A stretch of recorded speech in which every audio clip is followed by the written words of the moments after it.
Ngayon magigisa na tayo. Lagay ko na itong kawan. Ito yung pala yung mga rekado natin, mga ingredients. Ito yung bawang, sibuyas, hiniwa ko na panggisa. Tapos ito yung giniling na baboy. Tapos ito yung nilalagay ko yung kuros o hibe. Ang palasa. Tsaka nilalagyan ko siya ng siling pig. So guys, mainit na yung kawali natin. Lagyan na natin mantika. Damihan ko na konti mantika kasi masarap to pag nagpamantika. So guys, magigisa na tayo. Unahin ko yung bawang.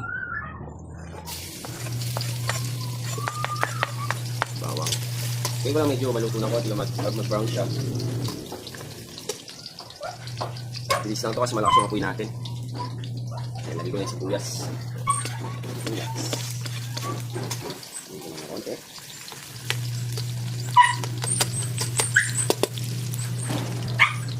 Tapos lagay na natin itong giniling.